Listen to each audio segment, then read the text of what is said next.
이 혼기가 찬 장화의 결혼이 속전속결로 준비되던 그때 배무용의 집에서 믿을 수 없는 사건이 벌어집니다.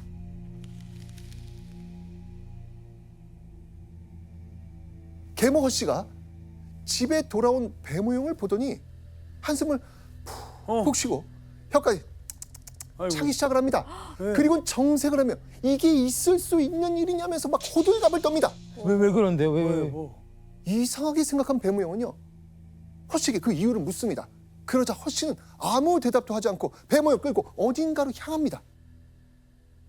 허씨의 발이 멈춘 곳은 바로 장화의 방문 앞이었습니다. 장화 방문 앞? 뭐지? 허씨는요, 배좌수를 세워두곤 곤히 잠든 장화의 방 안으로 살금살금 들어갑니다. 그리고 장화의 이불을 들추더니 무언가를 쑥 꺼내 보입니다. 뭐지? 배무용은 허씨가 손에 움켜쥔 것을 보고 소스라치게 놀랍니다. 여러분들, 이것의 정체는 무엇일까요?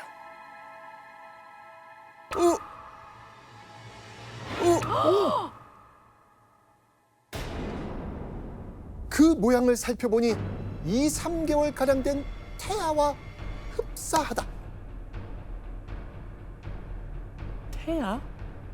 애기 출산했다는 거예요? 뭐예요? 계모의 손에 들린 것은 피투성이가 되어 있는 핏덩이였습니다. 무슨 말이지? 그런데 그 핏덩이가 마치 산달을 못 채운 낙태된 태아의 사체처럼 보였다는 겁니다. 배무용은요, 이어서 소리치는 계모의 말을 듣고 하늘이 노래질 만큼 큰 충격을 받습니다. 혼례 준비가 다 무엇입니까? 장화가 낙태했으니까 이거 가문의 수치입니다.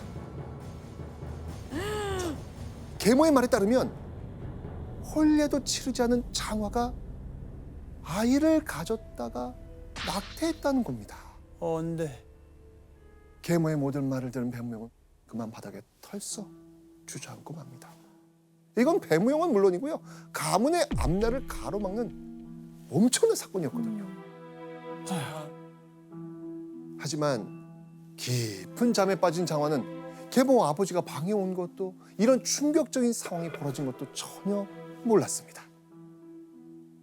장화. 근데 교수님, 저 진짜 궁금한 게 왜 아버지가 장화에게 이런 일이 있었던 게 진짜 사실이냐, 왜 안 얘기해요? 아버지가 딸에게 그것을 묻지 않는 까닭은 네. 그것이 진실이냐 진실이 아니냐와 상관없이 소문만 나더라도 집안의 명예는 떨어지는 것이고, 그것을 묻고 따지는 것이 오히려 소문을 나게 했기 때문입니다. 그리고 여성의 성적 자기결정권을 존중하고 있는 오늘날에도 미혼모가 된다는 건 아주 힘든 일입니다.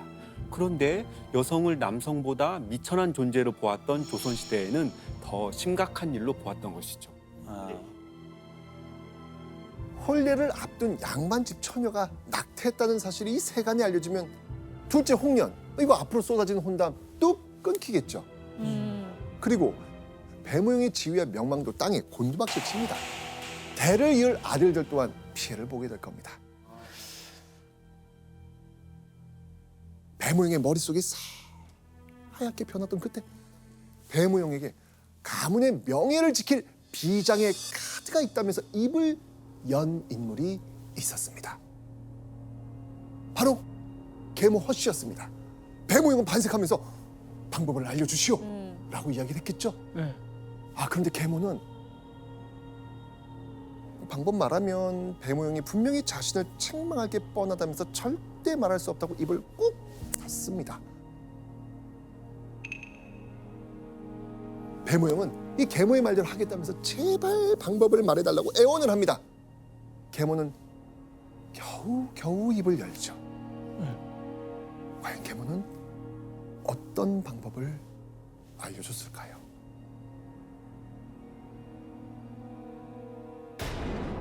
장화를 죽여 자취를 없애야 합니다.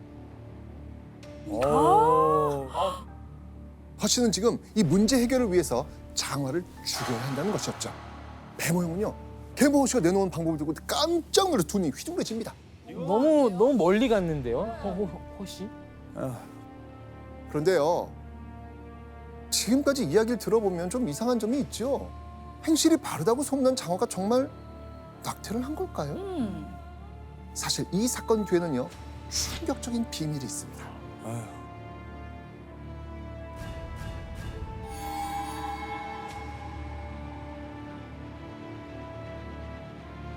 배무용이 장화와 홍련에게 허씨를 내치겠다 선언한 그날 밤, 네. 남편의 뒤를 밟아 따라온 계모 허씨가 우연히 창틈으로 그 모든 말을 들었던 거예요. 아, 이대로 있다간 자신이 내처질 위기라고 생각했던 이 허씨는 먼저 장화와 홍련을 없애야겠다고 결심을 한 겁니다. 그래서 계모는 장화의 거짓 낙태 사건을 꾸몄던 거예요. 이럴 줄 알았어. 그러던 어느 야심한 밤, 배무용이 급히 장화를 부릅니다. 장화는 아버지가 깊은 밤 왜 나를 찾으실까? 의아해하면서 아버지한테 가죠. 그런데 장화는요, 아버지 배무용의 말을 듣고 깜짝 놀랍니다. 자, 이 배무용은 장화에게 외가에 가도록 하라, 이렇게 얘기합니다. 이상한데 저는. 그런데 장화는요, 태어나서 한 번도 외가에 가본 적이 없었거든요. 근데 깜깜한 밤중에 혼자 외가에 가라고 하니까 장화는 아버지가 왜 이런 말씀을 하시는지 도무지 짐작할 수가 없었던 거예요. 외가에 가라는 이유를 전혀 알 수 없었던 장화는요, 길도 모르고 어두우니까 이건 좀 어렵겠습니다, 아버지라고 말을 했죠. 자, 이 장화의 말에 아버지 배무용은 혼자 가라는 것이 아니다. 동생 장세와 함께 가거라. 왜 장세랑 같이 가요? 아니 자매도 아니. 있는데 왜 장세랑 갈까? 결국 장화는 찜찜한 마음을 뒤로 한 채 장세와 함께 방을 나설 수밖에 없었죠. 자, 영문도 모른 채 깜깜한 밤 외가로 가게 된 이 장화. 장세는요, 장화를 태운 말을 채찍질하면서 다급히 말을 몹니다. 말은 어느새 시퍼런 계곡물이 흐르고 인가도 없는 캄캄한 산길을 지나고 있었습니다. 그런데 이때 급히 말을 몰던 장세가 말굽비를 당기더니 갑자기 말을 멈추는 겁니다. 그리고 장화에게 당장 말에서 내리라고 합니다. 버리고 가는 거예요? 깜깜한 숲속엔 저 멀리서 짐승의 울음소리만 들린 듯했습니다. 맞아요, 그 당시에는. 잔뜩 겁을 먹은 장화는요, 말에서 안 내리겠다고 합니다. 못 내리죠. 그렇자 장쇠는요, 억지로 장화를 끌어내려 내동댕이 칩니다. 이어지는 장쇠의 말은 장화를 더욱 놀라게 합니다. 자, 이때 장쇠는 장화에게 뭐라고 이야기했을까요? 장화가 고꾸란지 곳 앞에 거대한 연못이 있었거든요. 장세가 이렇게 얘기합니다. 이 연못이 누이가 억만년 지낼 곳이요. 장세가 연못을 장화의 무덤이라고 말한 겁니다. 그리고 이어진 장수의 말에 장화는 날벼락이 머리 위에 내리꽂히는 듯한 충격을 받습니다. 누이의 행실이 나날이 나빠져 낙태까지 했으니 누이 없앨 수밖에 없소. 자, 이 장수의 말을 들은 장화, 나쁜 행실? 낙태? 장화는 장세가 무슨 말을 하는지 도통 이해하지 못했습니다. 하지만 장수의 이야기를 듣고 장화가 확신한 게 있었죠. 이거 다 죽이려는 음모다. 그리고 이 계략 꾸민 거 분명 계모다. 평소 괴롭혔으니까. 예. 결국 장화는 그 자리에서 하늘이 무너져라 목 놓아 울기 시작합니다. 그런데 혼절할 듯 울던 이 장화의 머릿속에 떠오르는 얼굴이 하나 있었어요. 동생. 그렇죠. 네. 하나뿐인 동생 홍련. 장화는 홀로 남은 홍련을 지키기 위해서 장수에게 혈육의 정을 생각해서 제발 마지막 소원 하나만 좀 들어달라고 애원을 합니다. 네, 너의 말대로 죽겠다. 대신 잠시 외가에 가서 홍련을 보살펴달라고 부탁만 좀 하게 해다오. 장화는 자신의 목숨보다 집에 홀로 남은 동생 홍련이 걱정됐던 거예요. 계모 허씨가 장화에게 누명을 씌운 것처럼 홍련에게도 흉악한 짓을 벌일 수 있겠죠. 장화의 뭐 동생이니까 음. 똑같이 그런 누명도. 예. 또 다 홍련이가 받을 거고 결국 홍련이도 죽게 되지 않을까. 하지만 장쇠는 장화의 눈물과 애원에도 아랑곳하지 않습니다. 당연하지. 오히려 자기는 얼른 집에 돌아가야 되니까 어서 죽으라면서 장화를 연못가로 떠밀기 시작합니다. 와 장수희. 결국 연못가까지 떠밀린 장화. 결국 깊은 연못에 몸을 던지고 맙니다. 장화가 장쇠에게 떠밀려 연못에 빠진 다음 날 집에 돌아온 장쇠 때문에 배 모양의 집이 발칵 뒤집혀집니다. 오? 계모의 비명이 단말마처럼 담장을 넘어섭니다. 여기서 문제. 장쇠의 귀환으로 배 모양의 집이 발칵 뒤집힌 이유는 무엇일까요? 아 이거 공포 특집이었잖아요. 네. 장쇠가 집에 들어갔는데 들어가자마자 그 장화가 동생 왔어? 장쇠 왔어? 왜 이렇게 늦었어? 이런 게 아닐까요? 야 이러면 진짜 우와, 진짜 공포 영화다. 오답. 정답이에요. 근데 이거 정답하고 싶다 진짜. 또 지금 공포 특집이니까 막. 오 소름. 제가 힌트를 좀 드릴게요. 자, 조선시대예요. 지금 산을 타고 이렇게 왔겠죠? 네. 조선시대. 정답. 네. 장쇠가 다쳤어요. 오, 다쳤어? 산에 갔었잖아요. 짐승들한테 뜯겼어요. 99% 왔어요. 좀만 더. 자, 이제부터는 전설 속의 이야기로 들어가면 금방 쉽습니다. 정답! 정답! 네, 정답! 정답. 이제 산을 타고 이제 오는데 네. 호랑이를 만나서 호랑이가 이제 조금 이렇게 잡으려다가 이제 여러 액션이 있었겠죠. 그 다음에 이제 좀 긁힌 거예요. 호랑이. 그래서 상처가 난 채로 왔습니다. 99.9%. 와 이건 뭐지 진짜? 정답. 오다가 호랑이를 만났어요. 네. 스크래치가 아니고 여기가 완전히 난리가 나서 온 거예요. 아. 오시고 뭐고. 정답. 정답. 봐봐. 아니 이거는 이렇게 도레미 해서 미가 맞춘 거잖아요 그러니까 지금. 어쩔 수 없어요. 좀 정확히 하죠. 아, 호랑이가 와가지고 스크래치 이렇게 한다고? 아 이건 아니지. 아 이건 조금 쉽지 않습니다. 이거는 그러니까 장쇠가 호랑이한테 물려가지고 피투성이가 되어 돌아온 거예요. 심지어는요, 한쪽 팔과 다리 이 두 개를 뜯긴 채 아주 처참한 몰골이었던 것이죠. 엄청 크게 다친 거네요. 자, 그래서 장쇠를 본 허씨는 그때 단말마 같은 비명을 지른 것이고 다급히 의원을 불러가지고 겨우 목숨을 건질 수 있었습니다. 어이구 자기 아들은 그 의원 부르고 그날 피고. 어휴 진짜. 자, 한편 이 살아 돌아온 장쇠를 남몰래 보면서 애가 타들어가는 인물이 있었겠죠. 누가 있었겠습니까? 네, 맞습니다. 홍련. 다들 장쇠에게 정신이 팔려 누구도 장쇠와 함께 길을 떠난 장화를 찾질 않는 거예요. 홍련의 머릿속은 온통 언니 장화에 대한 걱정으로 가득 차 있었죠. 외가인 무사히 도착했을까? 설마 우리 언니도 호랑이한테 습격당한 건 아닐까? 홍련은요, 당장 장쇠에게 장화의 행적을 묻고 싶었지만요, 그러질 못해요. 계모 허씨가 장쇠는 절대 안정이 필요하다면서 누구도 장쇠 근처에 오지 못하게 했거든요.